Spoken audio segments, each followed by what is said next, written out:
ملک دیوالیہ کیسے ہوتا ہے اور اس کے منفی اثرات کیا ہوتے ہیں؟ آپ نے سنا ہوگا کہ ملک دیوالیہ ہو رہا ہے یا دیوالیہ ہونے جا رہا ہے۔ ملک دیوالیہ ہو چکا ہے۔ جو اس وقت ہمارے ملک کے حالات ہیں، ہم ایک دیوالیہ ملک کے رہنے والے ہیں۔ پاکستان کے دیوالیہ ہونے سے متعلق یہ جملے سوشل میڈیا یا کسی ٹاک شو میں بحث کے دوران جذبات میں منہ سے نکلی بات نہیں، بلکہ ان جملوں کو ادا کیا ہے پاکستان کے وزیر دفاع خواجہ آصف نے۔ وزیر دفاع خواجہ آصف نے پاکستان کے دیوالیہ ہونے سے متعلق اپنی تقریر میں یہ جملے ایک بار ادا کرنے پر ہی اکتفا نہیں کیا، بلکہ اپنی تقریر کے دوران پاکستان کی معاشی صورتحال پر بات کرتے ہوئے انہوں نے اس کا ذمہ دار اشرافیہ کو قرار بھی دیا۔ ملک میں حکومت کی زمین پر 1400 یا 1500 کینال پر گالف کلب بنے ہوئے ہیں، جس پر اس ملک کی اشرافیہ اپنی شام بسر کرتے ہیں، کھانا کھاتے، گپیں مارتے اور پاکستان کی سیاست پر گفتگو کرتے ہیں۔ اگر ان میں سے 2 کلب ہی فروخت کر دیے جائیں تو ملک کا چوتھائی قرضہ اتر سکتا ہے۔ لاہور کا ایک کلب 1500 کینال پر ہے، اس کا 5000 روپے مہینہ کرایہ ہے۔ پاکستان میں اس وقت مہنگائی نے سابقہ تمام ریکارڈ توڑ ڈالے ہیں اور متوسط اور کم آمدنی والے طبقے کے ہر نئے دن کا آغاز اکثر اس سوال سے ہوتا ہے کہ آج آٹے دال کا بہاؤ کہاں تک جا پہنچا۔ ایسے میں ملک کے وزیر دفاع کی جانب سے ملک کے دیوالیہ ہو جانے کا بیان آنے پر لوگ یہ سوال کرتے دکھائی دے رہے ہیں کہ آخر ملک کا دیوالیہ ہونا کس کو کہتے ہیں اور اس اصطلاح کو در حقیقت کب استعمال کیا جاتا ہے؟ کیا پاکستان واقعی دیوالیہ ہونے کا خطرہ منڈلا رہا ہے؟ پاکستان میں پائیدار ترقی سے متعلق کام کرنے والے ادارے SDPI کے سربراہ ڈاکٹر عابد قیوم سلیری صاحب نے یہ بتایا کہ کسی بھی ملک کو دیوالیہ ہونے کے خطرے کا سامنا کب ہوتا ہے۔ ڈاکٹر عابد قیوم سلیری صاحب نے عام آدمی کی سمجھ کے لیے آسان الفاظ میں بتایا کہ افراد کی طرح ملک بھی اسی طرح دیوالیہ ہوتے ہیں جب وہ اپنے قرضے ادا کرنے سے قاصر ہو جائیں، اور اس وقت وہ اپنے آپ کو دیوالیہ قرار دیتے ہیں۔ دیوالیہ ہونے کی سب سے بڑی علامت یہ ہوتی ہے کہ جو ادائیگیاں آپ نے کرنی ہیں وہ زیادہ ہوں جبکہ آپ کی آمدنی کم ہو، اور آپ کو کوئی ایسا ذریعہ نظر نہ آ رہا ہو جہاں سے آپ اپنی آمدنی وقتی یا مستقل طور پر بہتر بنا کے پہلے کے قرضوں کی ادائیگی کر پائیں۔ یہ کسی بھی فرد سے لے کر ملک کے دیوالیہ ہونے کی سب سے بڑی علامت ہوتی ہے۔ پاکستان کے دیوالیہ ہونے کے وزیر دفاع کے بیان پر ان سے سوال کیا گیا تو انہوں نے کہا کہ اس کو بین الاقوامی مروجہ قوانین کی زبان میں سمجھاتے ہوئے کہ پاکستان ابھی دیوالیہ نہیں ہوا۔ ڈیفالٹ ہونے کے لیے ڈی فیکٹو اور ڈی جیورو کی اصطلاحات استعمال ہوتی ہیں۔ ڈی فیکٹو سے معنی ہے کہ عملاً کیا ہو رہا ہے، جبکہ ڈی جیورو یعنی بین الاقوامی قوانین کے حوالے سے کیا صورتحال ہے۔ بین الاقوامی مروجہ طریقہ کار کے مطابق دیکھا جائے تو پاکستان نے اپنی آج تک کی تاریخ میں ڈیفالٹ نہیں کیا۔ پاکستان اب تک اپنے قرضوں کی ادائیگیاں بر وقت کرتا ہے۔ ان کو رول آؤٹ کرنے کا مطلب کیا ہے کہ پچھلے قرضوں کی ادائیگیاں نئے قرضے لے کر ادا کر لینا یا شیڈول میں کوئی تبدیلی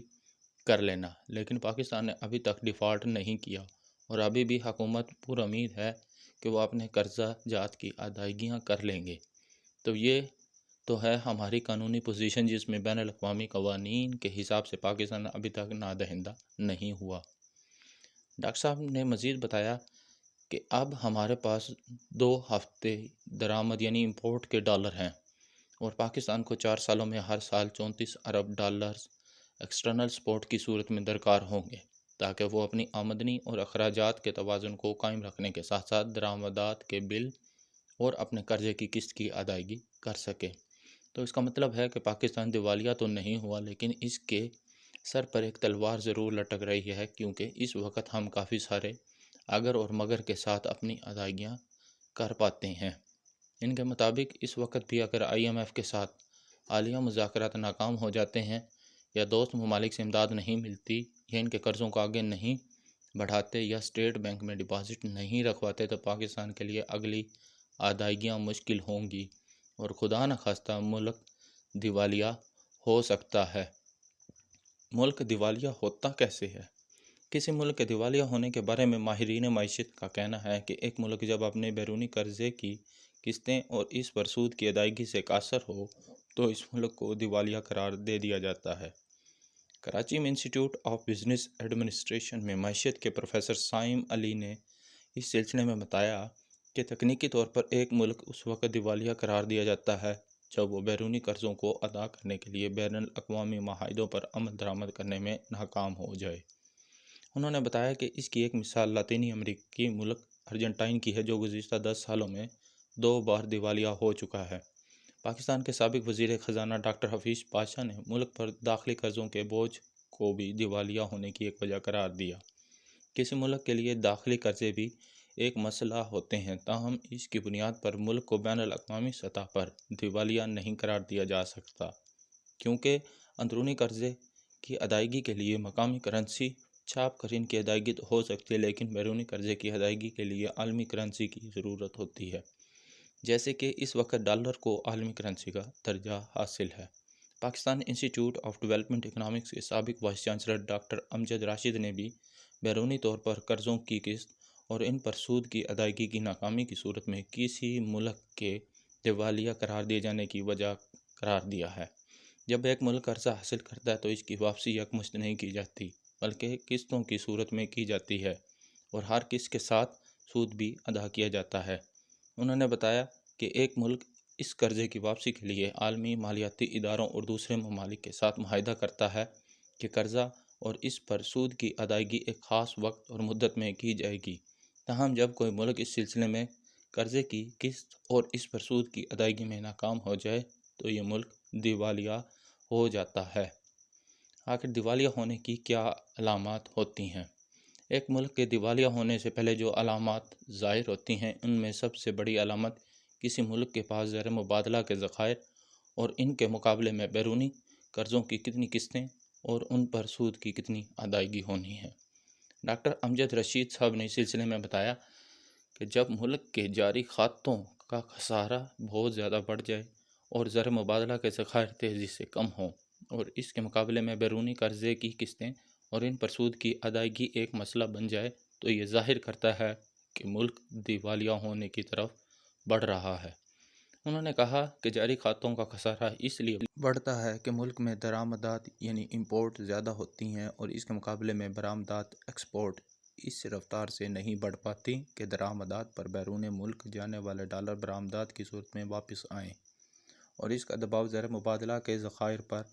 پڑتا ہے کیونکہ وہاں سے درآمدات کے لیے ادائیگی کرنی پڑتی ہے۔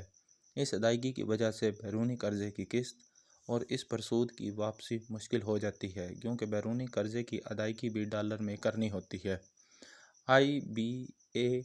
کے سائم علی نے اس بارے میں بات کرتے ہوئے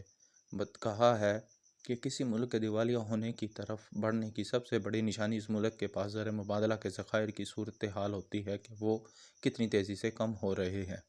ان میں ہونے والی کمی کا اثر بیرونی ادائیگی پر پڑتا ہے کیونکہ قرضے کی واپسی ڈالرز میں کرنی پڑتی ہے، اور اگر ڈالر کے ذخائر کم ہو رہے ہیں تو اس کا مطلب ہے کہ ملک کے پاس قرض ادائیگی کی سخت کم ہو رہی ہے۔ انہوں نے کہا کہ اسی طرح اگر تجارتی خسارہ مسلسل بڑھ رہا ہے اور درآمدات پر زیادہ ڈالر خرچ ہو رہے ہیں اور برآمدات کی صورت میں ڈالر کم آ رہے ہیں تو یہ بھی ملک کے ذخائر میں کمی لائیں گے۔ ڈاکٹر امجد راشد نے بتایا کہ جب کوئی ملک دیوالیہ ہونے کے قریب ہوتا ہے تو اس کی جانب سے بین الاقوامی مارکیٹ میں قرضے لینے کے لیے جاری کیے جانے والے بانڈز بھی زیادہ شرح سود پر لیے جاتے ہیں، یعنی ملک کو ان بانڈز میں انویسٹ کرنے والوں کو زیادہ منافع دینا پڑتا ہے اور بین الاقوامی کریڈٹ ریٹنگ ایجنسیوں کی جانب سے اس ملک کی ریٹنگ کم کر دی جاتی ہے۔ دیوالیہ ہونے کے منفی اثرات کیا مرتب ہو سکتے ہیں؟ کسی ملک کے دیوالیہ ہونے پر اس کے منفی اثرات پر بات چیت کرتے ہوئے ڈاکٹر امجد صاحب نے کہا کہ اس سے عالمی منڈی میں ملک کی کریڈٹ ریٹنگ بہت گر جاتی ہے اور عالمی اداروں اور دوسرے ممالک کی جانب سے مزید قرض کی سہولت نہیں ملتی۔ انہوں نے کہا ایک ایسا ملک جو قرضوں پر چلتا ہے اس کے لیے عالمی مالیاتی اداروں کی جانب سے قرضے کی سہولت بھی ضروری ہوتی ہے تاکہ اس ملک کی معیشت چل سکے۔ انہوں نے کہا کہ دیوالیہ ہونے کی صورت میں شدید نتیجہ یہ برآمد ہو سکتا ہے کہ ملک سے جانے والا تجارتی مال ضبط کر لیا جائے اور آپ کے ملک کہ ہوائی جہاز اور بحری جہاز کسی دوسرے ملک میں قبضے میں لے لیے جائیں۔ ڈاکٹر پاشا نے کہا کہ دیوالیہ ہونے کی صورت میں کرنسی کی قدر روزانہ کی بنیادوں پر بہت تیزی سے گرنا شروع ہو جاتی ہے، جیسا کہ وینزویلا میں ہوا کہ جب یہ ملک دیوالیہ ہوا تو اس کی کرنسی اس قدر بے وقت ہو گئی تھی کہ یہ سڑکوں پر بکھری رہتی تھی اور لوگ اس پر چلا کرتے تھے۔